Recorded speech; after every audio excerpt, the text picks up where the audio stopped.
because I could talk about these books till the end of time. Hello, welcome back to my channel. Thank you so much for joining me. We're going to be talking about God tier books today because boy oh boy was this easy to do. I knew exactly what books needed to be included on this list, and God tier books is separate to 5-star books. So 5-star books are books that I loved, that I consumed, that completely had me entranced, and it was just perfection. But God tier books are books that have stuck by me. Like they're just living rent free in my head 24/7. They're books I'm always thinking about. They're books that I read once or twice or however many times, but they are books that I will always remember everything about. Because sometimes you'll read a book and then you put it down, you read another book, and by the time you finish that second book, you've completely forgot most of what happened in the first book. These are books that the first time reading, it just clicked and it never left, and I could recall everything that happens in here, and I love all the characters and I have just no complaints.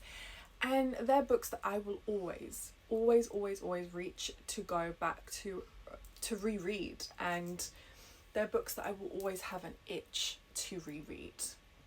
So we're going to dive in.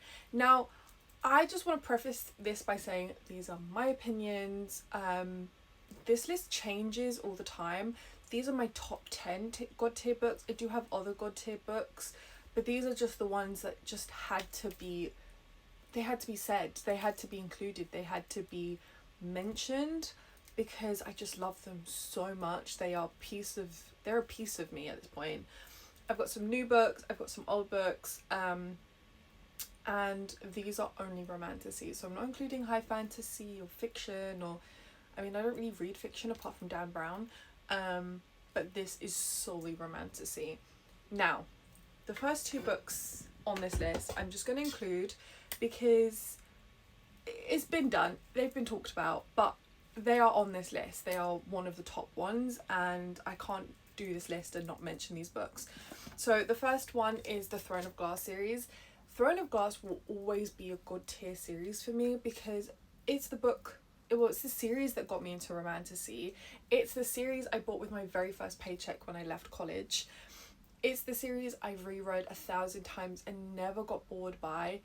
It's a series that I connected to so much, and I just love the FMC in this series, and I think that it was the series that affected me the most at a time in my life that was pretty hard. And yeah, this series will never not be on this list. It's not number one anymore. It lost that spot, which I thought was never possible, but it will always be one of my top God tier books.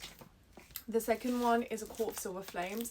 This was such a surprise when I read it. I didn't think I was going to like it. I was determined to hate Nesta, but she has one of the best character redemption arcs, and I know people are torn on whether they love or hate Nesta. I love Nesta. I love her story. I think it's so beautiful and gut-wrenching and real, and she's just comes alive in a way that's so relatable, and she's so fully faceted. Is that the right word?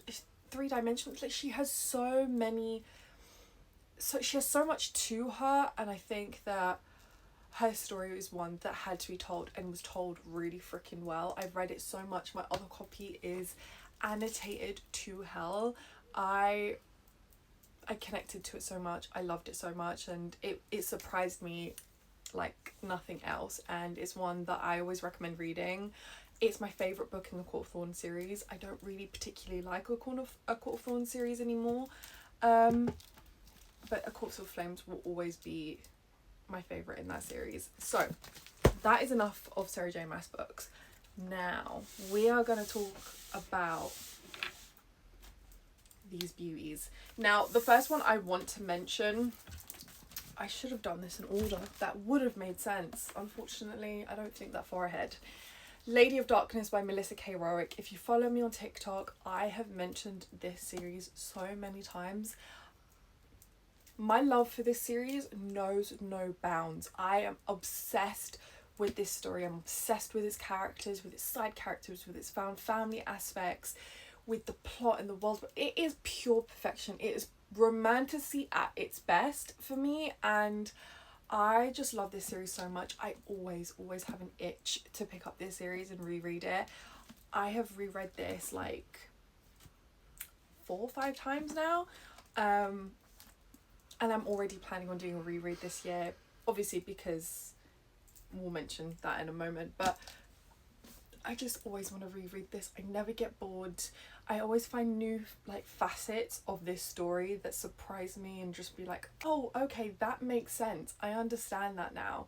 And I just think this series has so much going on, and it just kind of keeps exploding with every book, and it never gets boring. And it's a completed series. It's 5 books, and you're following this FMC who has grown up in an assassin's guild, and she's raised by this master to become his most prized assassin, but he has nefarious intentions that she doesn't know about.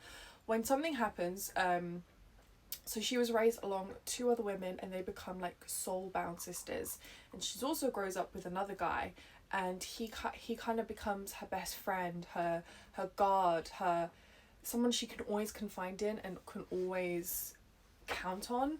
And when something happens, she ends up leaving the guild and going to live in a lord's house, and she is trying to struggle through with her new reality, with what happened, and things kind of shake up very fast.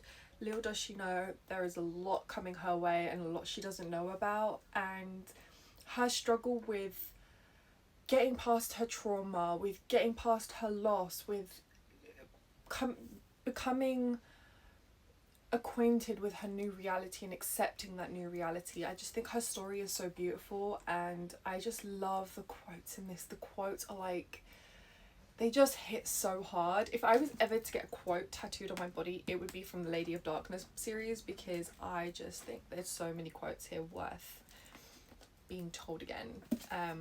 But yeah, this is a series I always go back to if I'm needing to escape reality, if I'm going through a hard time. I just feel like I can count on this story to comfort me and be what it is. So that just, yeah, I could go on and on about this series. I love it so freaking much, you don't even understand.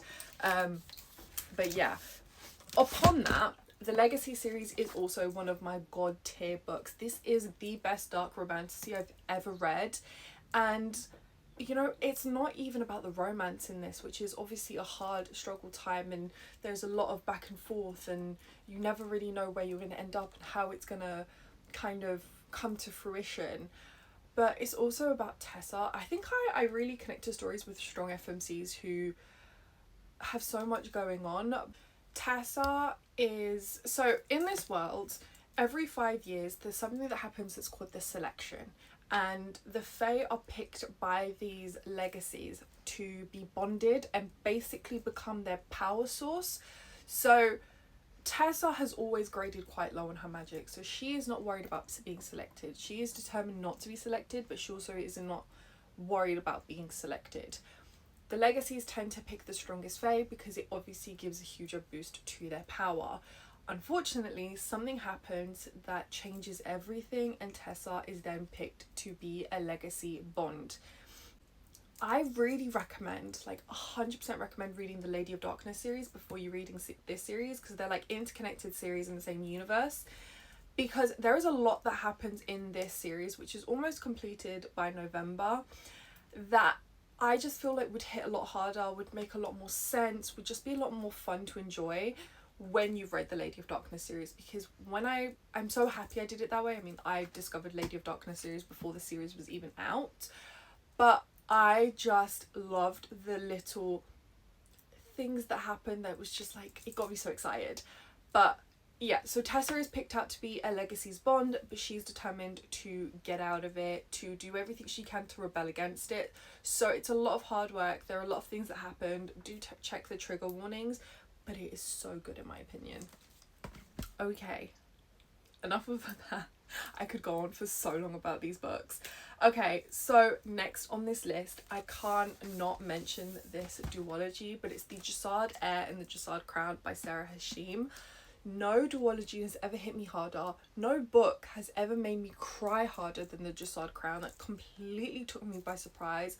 I was completely heartbroken. I was completely broken. It had me staring at a wall numbly like someone from a psych ward for an hour, trying to figure out how I was supposed to rebuild myself. After that book just completely obliterated me, and Sarah Hashim has a way of writing enemies like no book I've ever read. If you want true, like I'm talking true enemies to lovers, and it's not easy journey, it's an incredibly slow burn, this is the book for you. It is done so well in a way that you're not frustrated when the romance doesn't end the way you want it. Well, not end the way, but the romance doesn't take the speed that you want it to take, and you're just so caught up in all these other aspects that's happening, and the banter and the sarcasm and the FMC is witty, but she's also like trying to protect herself so much and rebel against what the world has tried to place her. I just think it's such a good, well-rounded duology, and in my opinion it's just perfection. I don't need spikes, I just need them. Sylvia and Aaron will forever be my favourite characters. Aaron, I just want to keep him. He's like one of my top book boyfriend. No one does it like Aaron. So you're following Sylvia. She is the Jasad Heir. You know this going in. But she is in hiding, and she has kept this secret for years, but she's gone through a lot after her kingdom was broken by his people. He finds her and they have to go through these trials, but he doesn't fully know who she is. He just knows that she's a Jasadi, and he is determined to hunt all the Jasadis out of existence. Their journey and the way that his eyes are opened is just, it's so surprising, and it's not an easy journey. He's determined to I think he just doesn't want his reality to be broken, because then it changes everything for him and he doesn't know who he is with that. But yeah, it's just so good. I got my sister on it. We're both so hooked, and we both cried in reading the Jasad Crown. Okay, moving on. Boy, if I keep going like this is going to be like 1,000,000 hours long, because I could talk about these books till the end of time. But the God tier list, of course, had to include the Book of Azrael by Amber V. Nicole. I've never read a more morally great FMC than Diana, and it's just so juicy and good. And I think this world is very unique, and the plot is very unique, because you kind of think that the plot is going to be what's in the first 2 books, but then everything just changes and explodes, and so much more is happening, and I'm obsessed. I think this book, you think is going to be, you kind of think you know the direction it's going to go in. You think you know how this is all going to end to a certain degree. You think you know the plot, but Amber V. Nicole really does keep you guessing and throws these bullets at you, and you're just like, oh my god, there is no way that just happened and I didn't see that coming. Like, you can't see that coming. I love her writing. I love the world that she's built. I would live in this world if I could. I want Diana to be my best friend, because there's no one that would fight harder for her friends, her family, her life than Diana would for the people she loves. And Samikyo, I mean, I've got them right here. I love their journey that they go through for their romance, and how no matter what, they're always so steadfast, and he will always fight for her. So you're following Diana. She is, I guess, in a way, or what it would be, a demon, but she's called something else, and I can't remember what it's called. She's called something queen. I can't remember what it's called. But so years and years ago, she made the deal with the devil to help her and her sister survive, and because of that deal, she's been locked in servitude to him, I guess. And they kind of have this very weird relationship, but she is willing to do whatever she can do to save her sister. And one day he sends her on a mission to get the Book of Azrael, and because of that mission, it ends up putting her in the path of Samikiel, who is basically a god from another planet. But when his planet died, his people moved into her world, and because of that war and everything he went to, Samikiel went and lived on another planet to get some just solitude and work through everything. Although if he worked on it, that didn't happen. But because of Diana, he has to come back into the world, and they end up being pushed together to find the Book of Azrael, and that is when their relationship blossoms, and I'm here for it. The little looks, the little comments, the little touches, oh, it's so juicy. I am planning on doing a reread of this because the fourth book is coming out in October, which is really, really soon, and I'm so excited. So I want to reread this entire series in preparation for that, because I just know that Amber v. Nicole is gonna blow shit up, and I'm not ready, but I'm so ready at the same time. I just can't wait. I can't wait to see what she has in store for us. I can't wait to see the direction this goes in. I can't remember how many books it's supposed to be. I think it's like 6 maybe. But I can't wait to see what Diana gets up to and how she gets out of shit. Anyway, the newest addition to this god tier top 10, which was the biggest surprise, is Terror at the Gates by Scarlett St. Clair. I read this book and it changed me. It stuck with me. I have not been able to stop thinking about this book since I put it down.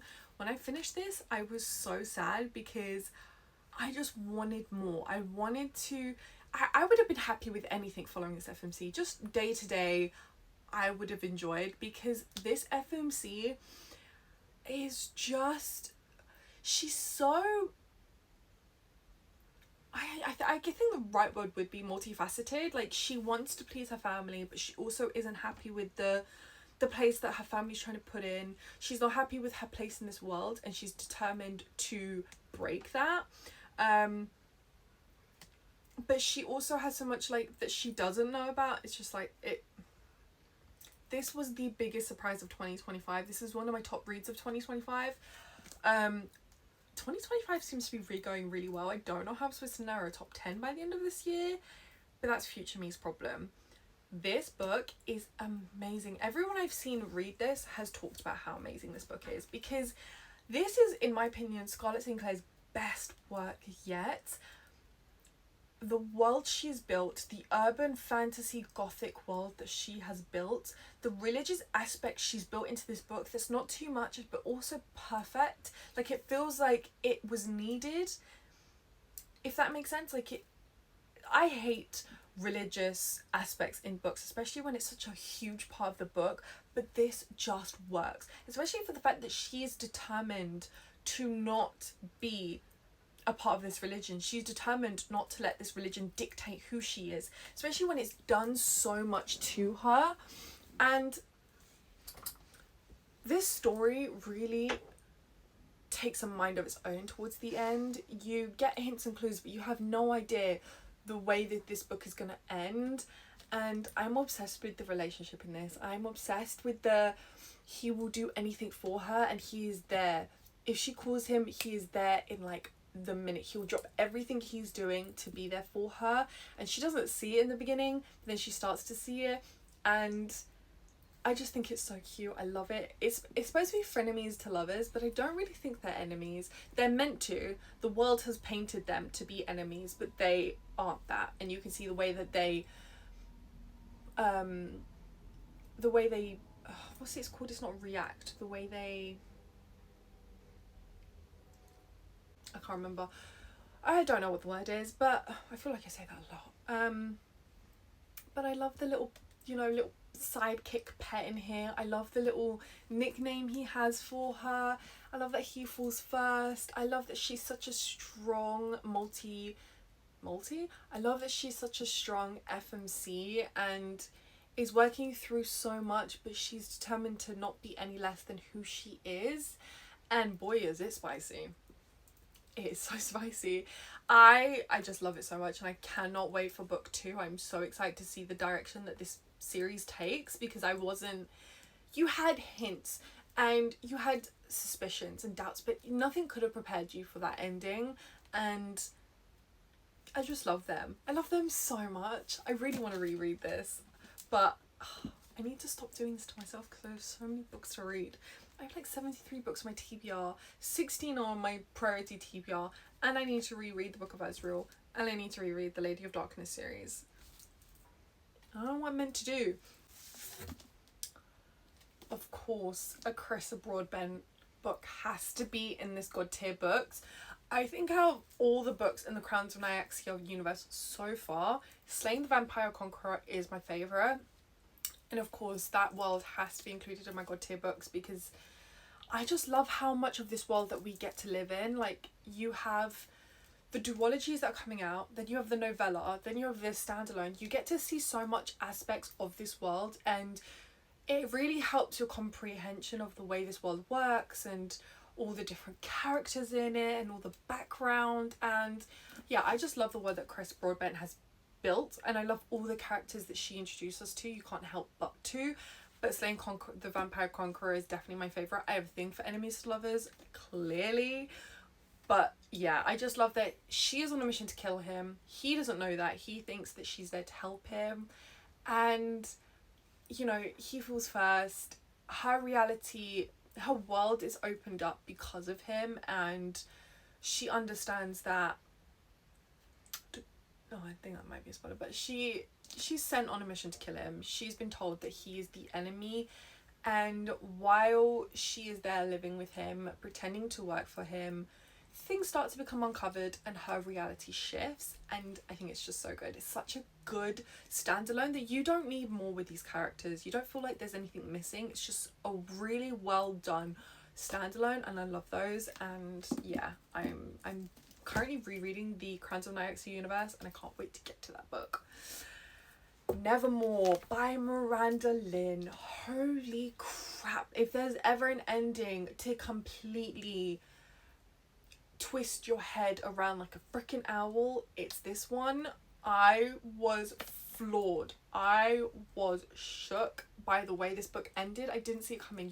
You there was no way you were seeing this coming, because there was no hints, there was no inkling, there was no doubts in what was going on for that to be something that you would kind of suspect. And I think this is one of my favourite Miranda Lynn works, which I didn't ever think I was going to say. I love Till Death. So this series, but it's not really a series, is interconnected standalones within the same world. Till Death is the first one, Nevermore is the second, and then Evermore actually ended up being a duology to Nevermore, because Miranda said she had so much more to say, and I agree. I don't think this character's story could have been finished within one book. There's just no way. There was so much going on. There was so much that needed to be said. There was so much time that we needed to spend with the characters to understand them better and for the plot to really get going. And I think it's just so well done. And I'm so glad it's a duology, because I need more time with these characters. I don't want I don't want anything to be rushed, and I love this world, and the more time I can spend in it, the better it gets. And I love with each book, the world expands and we get to spend time with these characters and really understand them, because I never would have liked this character the way I do reading Nevermore in Till Death, because she was a side character. You didn't really get to see a whole lot of her. You didn't really get to understand her that much. It was kind of better towards the end, but I do think she really needed this book for us to understand her and to love her. And yeah, I'm so excited for Evermore. I think it's supposed to come out the 29th of August, and I'm buying it the day it comes out, and I'm going to be rereading this. I've clearly set a lot of plans for rereading this year. It just has to be done. It has to be done. Okay, last but very much not least, Blood and Steel by Helen Shearer, another author that's just a god tier author to me. Not just her series, but her herself. Every book she has written, very much like Carissa Broadbent, I have loved. And Blood and Steel was a story that I discovered 2 years ago. 2 years ago? Yeah, it was like at the height of summer, and I finished the book in one sitting. And even on a reread it wasn't a couple of years later, I think I've read this book 3-4 times. Yeah, I think I've read this book quite a few times now, and I just love the relationships in the story, the found family aspects in the story. The found family aspects in this story are one of the best I've ever read. I love the relationships between the characters and the way they bonded and the way she just has ride or dies. And I especially love the mentor-mentee relationship. So you're following... Oh, I didn't say what Nevermore was about. Oh, you can't because you're going to spoil it till death. But anyway, Blood and Steel, you're following Althea. Her and her sister have grown up in this academy training ground for prospective warriors as alchemists. And there is a prophecy that says that no woman is allowed, well, because of a prophecy, no woman is allowed to be trained as a warrior, is allowed to hold a sword or a dagger or anything, because they're scared that that would make the prophecy come true. Little do they know, things already happening. But Althea has always felt that her place in life was to be a warrior. So she has been training in private, hidden away in secret, in the forest, training to become what she ultimately wants to be, is a legendary warsword, which is these ultimate warriors. So they have to go through a special trial to obtain gifts from the goddesses, and that is her. It is a bit ironic that their goddesses are warriors and women aren't allowed to be warriors, but anyway, that is what she aims to be. She wants to be a legendary warsword. But while she's training, she's caught by one of those legendary warswords and she gets outed. She's worried that she's either going to be kicked out of her academy, her home, or she's going to be killed. Instead, her and the legendary warsword go to a kingdom to obtain permission for her to train by herself with the warsword. And her whole world just changes like that. In the blink of an eye, she is training to become a warrior. And yeah, I'm gonna leave it at that. But the warrior, if you like mentor-mentee relationships, if you like slow burn-ish, if you like those, you know, side glances and touches, and he's burning for her, but he's determined to ignore it because he doesn't want her to become a warrior. He doesn't think that she should be a warrior. This is the book for you. I think this is so good. It's a completed series, by the way. I don't think I mentioned that. There's also a spin-off series following the sister, which I didn't think I was going to love as much as Blood and Steel, but I really do. I think Althea's story is so different to her sister. Anyway, I have gabbed a lot about books, but these are just books that I'm so passionate about and I love so much. As I've said a billion times before, I'm sorry I keep repeating myself, but these are just, they're so special to me and they'll always be close by my heart, and I will always recommend and gab about them. So yeah, definitely really recommend you reading these. I think these are books that are going to change your life. They're going to change the way you read. They're going to affect you in a way that you didn't expect, and they're going to stick by you. So yeah, you should definitely read this because we love trauma as readers. I mean, it's just expected, to be quite honest. I hope you enjoyed this video. What? Thank you so much for watching. I hope you enjoyed this video. Please like, comment, subscribe if you would like to, but I would be so appreciative, and I'll see you in the next one. Bye. This is going to be really fun to clean up, to be quite honest.